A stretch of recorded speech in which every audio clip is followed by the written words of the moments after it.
नमस्कार दोस्तों, स्वागत है आपका आज के मुख्य समाचारों में। दोस्तों यहां पर आपको देखने को मिलेंगी सुबह से लेकर शाम तक की तमाम बड़ी खबरें, मुख्य समाचार, ब्रेकिंग न्यूज अपडेट्स के रूप में। तो दोस्तों आप सभी लोगों से रिक्वेस्ट है इस वीडियो को ज्यादा से ज्यादा लाइक और शेयर करें। तो दोस्तों सीधे चलते हैं आज की पहली बड़ी खबर की ओर। टेरर मॉड्यूल, आतंकवादियों से पूछताछ में खुलासा, बड़े ब्रिज और रेलवे ट्रैक थे निशाना, बरामद RDX से जा सकती थी सैकड़ों लोगों की जान। जी हां दोस्तों, दिल्ली पुलिस की स्पेशल सेल गिरफ्तार आतंकवादियों से पूछताछ कर रही है। गुरुवार को पुलिस ने आतंकवादियों को आमने सामने बिठाकर पूछताछ की, जिसमें कई चौंकाने वाले खुलासे हुए। पुलिस सूत्रों के मुताबिक आतंकवादियों के निशानों पर त्योहारों के समय मौसम में भीड़ भाड़ वाले इलाकों के अलावा बड़े ब्रिज और रेलवे ट्रैक भी थे। दिल्ली पुलिस के सूत्रों के मुताबिक इस बार 1993 में हुए मुंबई बम धमाकों की तर्ज पर आतंकवादियों को धमाके करने थे। पकड़े गए आतंकी ओसामा और जिशान ने पूछताछ में बताया कि उन्हें पाकिस्तान में ब्रिज और रेलवे ट्रैक उड़ाने की ट्रेनिंग दी गई थी। उन्हें उन ब्रिजों और रेलवे लाइन की रेकी करनी थी जहां ब्लास्ट होने पर जबरदस्त कैजुअलिटी हो, जिसके लिए इन्होंने भीड़भाड़ वाली ट्रेन के रूट्स और उनके टाइमिंग की डिटेल्स इकट्ठा करना शुरू कर दिया था। पुलिस सूत्रों के मुताबिक इनके पास से बरामद विस्फोटक में 1.5 किलो RDX भी था, जो अपने आप में बड़ी मात्रा है। इस RDX से कई बड़े धमाके को अंजाम दिया जा सकता था। इसके बाद दोस्तों अगली बड़ी खबर, तालिबान ने अमेरिका से लगाई फरियाद, फिर अमेरिका ने याद दिलाई अंतरराष्ट्रीय मांगे भी। जी हां दोस्तों, अफगानिस्तान में तालिबान की अगुवाई वाली अंतरिम सरकार ने अमेरिका और पश्चिम दुनिया को उन वादों की याद दिलाई जो अमेरिका ने तालिबान के टॉप को ग्लोबल पाबंदियों से फ्री करने और आतंकी सूची से हटाने के लिए किए थे। इसमें तालिबान सरकार की वैधता सुनिश्चित करने का वादा भी शामिल था। तालिबान ने वाशिंगटन से अपने वादे को पूरा करने और अफगानिस्तान में सरकार की स्थापना की अनुचित आलोचना से दूर रहने की मांग की। तालिबान सरकार के कार्यवाहक विदेश मंत्री अमीर मुक्ताकी ने खुलासा किया कि दोहा समझौते के दौरान अमेरिका ने लिखित में दिया था कि वह अंतर्राष्ट्रीय समुदाय द्वारा तालिबान के नेतृत्व वाली सरकार की वैधता सुनिश्चित करेगा और तालिबान के वरिष्ठ नेताओं के नामों को ग्लोबल प्रतिबंधों और नामित सूचियों से भी हटाएगा। दोस्तों आपकी जानकारी के लिए बता दें, पश्चिमी देश अफगानिस्तान में तालिबान के अंतरिम सेटअप की आलोचना कर रहे हैं, जिनमें उन लोगों के नाम हैं जिनके खिलाफ ग्लोबल प्रतिबंध हैं। इनके अलावा उनके सिर पर लाखों डॉलर के इनाम भी हैं। अमेरिका के साथ ही पश्चिमी देशों और अंतर्राष्ट्रीय समुदाय ने कहा कि उनके लिए संदिग्ध इतिहास और ग्लोबल प्रतिबंधों के साथ फिलहाल तालिबान नेतृत्व को पहचानना मुश्किल है और वह कोई जल्दबाजी नहीं करना चाहते। हालांकि तालिबान का नया बयान यह खुलासा करता है कि तालिबान नेतृत्व को ग्लोबल स्तर पर मान्यता देना दोहा समझौते का हिस्सा है, जिस पर अमेरिकी सरकार ने भी सहमति दर्ज की है।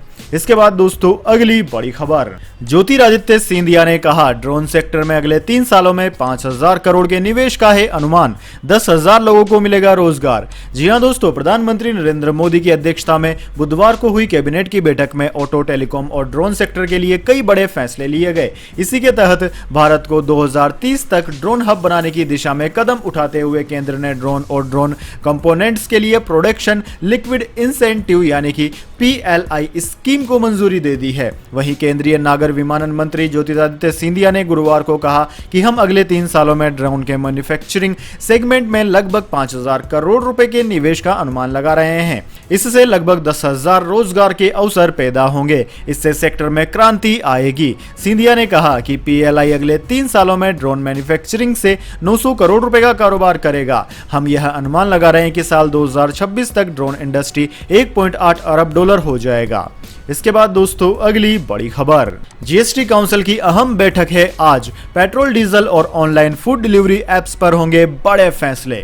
जी हां दोस्तों, GST काउंसिल की 45वीं बैठक उत्तर प्रदेश की राजधानी लखनऊ में होगी। सुबह 11 बजे होने वाली इस बैठक की अध्यक्षता वित्त मंत्री निर्मला सीतारमण कर रही हैं। दोस्तों बैठक में सभी राज्यों के वित्त मंत्री हिस्सा लेंगे। GST काउंसिल की इस बैठक में कई अहम मुद्दों पर चर्चा होने की उम्मीद है, जिसका असर कारोबारियों से लेकर आम आदमी पर भी पड़ेगा। पेट्रोल, डीजल को GST में लाने पर चर्चा एक बार फिर जोर पकड़ चुकी है। आज होने वाली GST काउंसिल की बैठक में पेट्रोलियम उत्पादों को GST के दायरे में लाने पर चर्चा हो सकती है। दरअसल दोस्तों, GST सिस्टम में अगर कोई भी बदलाव करना हो तो उसमें पैनल के 3/4 सदस्यों से अप्रूवल की जरूरत होती है।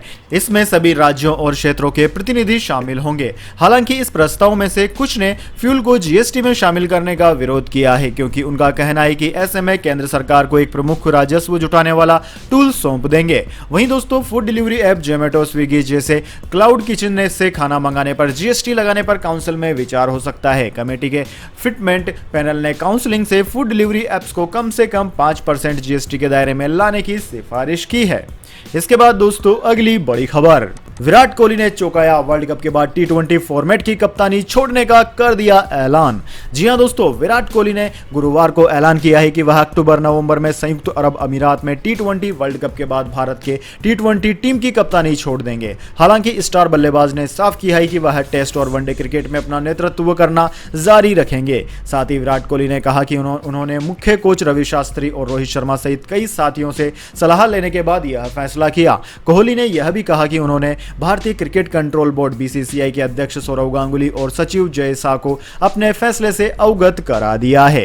कोहली ने टी20 अंतर्राष्ट्रीय मैचों की कप्तानी छोड़ने का कारण कार्यभार प्रबंधन का हवाला दिया। यह देखा जाना बाकी है कि वर्ल्ड कप के बाद भारत के टी20 कप्तान के रूप में कौन कार्यभार संभालेगा, लेकिन रोहित शर्मा उनके उत्तराधिकारी के रूप में सबसे आगे हैं। भारत 24 अक्टूबर को दुबई में पाकिस्तान के खिलाफ अपने टी20 वर्ल्ड कप की अभियान की शुरुआत करेगा। दोस्तों कोहली 19 सितंबर से शुरू होने वाले आईपीएल 2021 के शेष मुकाबलों में रॉयल चैलेंजर बेंगलुरु का नेतृत्व भी कर रहे हैं।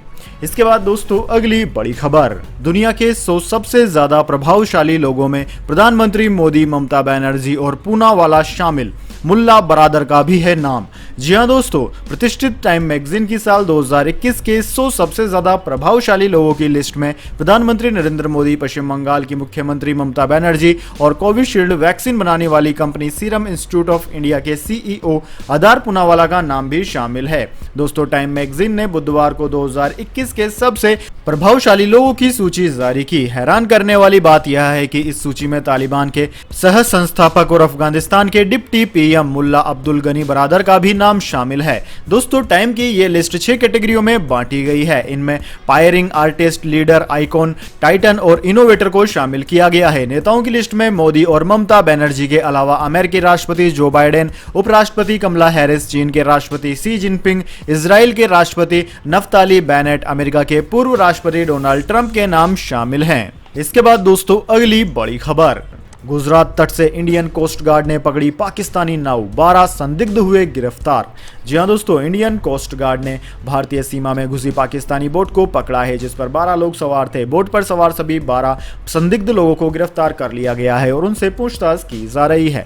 गुजरात सीमा के पास घुसपैठियों पर नजर रखने वाली भारतीय तटरक्षक जहाज राजरतन ने सर्वेलांस मिशन के दौरान पाकिस्तानी जहाज अल्लाह पकवाल का पता लगाया और तटरक्षक बल के जवानों ने तुरंत इस जहाज को कब्जे में ले लिया। दोस्तों खास बात यह है कि मौसम खराब होने के बावजूद यह पाकिस्तानी जहाज राजरतन की नजरों से बच नहीं पाया।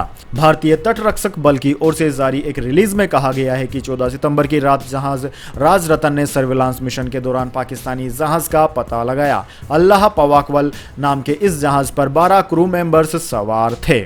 इसके बाद दोस्तों अगली बड़ी खबर, एसबीआई ने सस्ता किया होम लोन। फेस्टिवल ऑफर के तहत अब सभी को मिलेगा 6.7% पर लोन।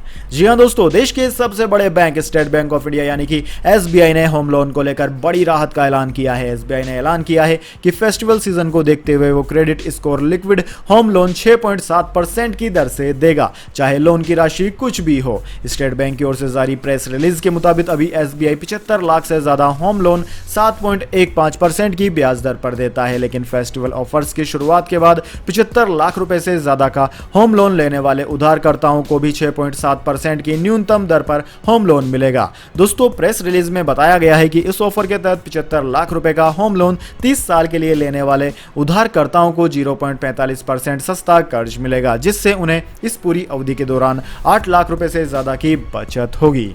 इसके बाद दोस्तों अगली बड़ी खबर, हवाई यात्रियों के लिए खुशखबरी। स्पाइसजेट ने 38 नई घरेलू और अंतर्राष्ट्रीय उड़ानों की शुरुआत। जी हां दोस्तों, हवाई यात्रा करने वालों के लिए अच्छी खबर है। घरेलू एविएशन कंपनी स्पाइसजेट ने 38 नई घरेलू और अंतर्राष्ट्रीय उड़ानें शुरू करने का ऐलान किया है। ये फ्लाइट्स नॉन स्टॉप होंगी और इन्हें चरणबद्ध तरीके से शुरू किया जाएगा। स्पाइसजेट ने बुधवार को मुंबई और उदयपुर जैसे घरेलू डेस्टिनेशंस को जोड़ने वाली 38 नई घरेलू और अंतर्राष्ट्रीय उड़ानों की शुरुआत कर दी। दोस्तों स्पाइसजेट ने बताया कि स्पाइसजेट दिल्ली, सूरत, दिल्ली, बेंगलुरु, वाराणसी, बेंगलुरु, मुंबई, जयपुर, मुंबई, झरमुंडा, मुंबई, मुंबई, चेन्नई पुणे चेन्नई, चेन्नई जयपुर चेन्नई और चेन्नई वाराणसी चेन्नई रूट पर उड़ानें शुरू करने का फैसला कर रही है। इसके अलावा दोस्तों कंपनी ने कहा है कि वह दुबई से मुंबई, दिल्ली, अहमदाबाद, कोची, कोझिकोड, अमृतसर और मैंगलुरु को जोड़ने वाली उड़ान भी दोबारा शुरू करेगी। इसके बाद दोस्तों अगली बड़ी खबर, दिल्ली मुंबई एक्सप्रेसवे आधा हो जाएगा दिल्ली मुंबई का रोड से ट्रेवल टाइम, 24 नहीं 12 घंटे में पूरा होगा सफर। जी हां दोस्तों, दिल्ली मुंबई एक्सप्रेसवे बनने के बाद दिल्ली से मुंबई के बीच 24 घंटे का सफर महज 12 घंटों में पूरा हो जाएगा। देश के इस सबसे लंबे एक्सप्रेसवे को पूरा करने का काम तेजी से चल रहा है। इस एक्सप्रेसवे को मार्च 2023 तक पूरा करने का लक्ष्य है। इसका जायजा केंद्रीय परिवहन मंत्री नितिन गडकरी ने लिया है। दोस्तों दिल्ली मुंबई एक्सप्रेसवे का जायजा लेने पहुंचे परिवहन मंत्री नितिन गडकरी ने इस दौरान एक मजेदार किस्सा सुनाया। उन्होंने बताया कि शादी के बाद जब महाराष्ट्र में सड़क बनवा रहा था तो रास्ते में पड़ रहा ससुराल का घर भी तोड़ना पड़ा था। उन्होंने दिल्ली मुंबई एक्सप्रेसवे को लेकर दावा किया कि यह तय टाइमलाइन मार्च 2023 से पहले ही लोगों के सफर के लिए बनकर तैयार हो जाएगा। धन्यवाद। वंदे मातरम। जय हिंद, जय भारत।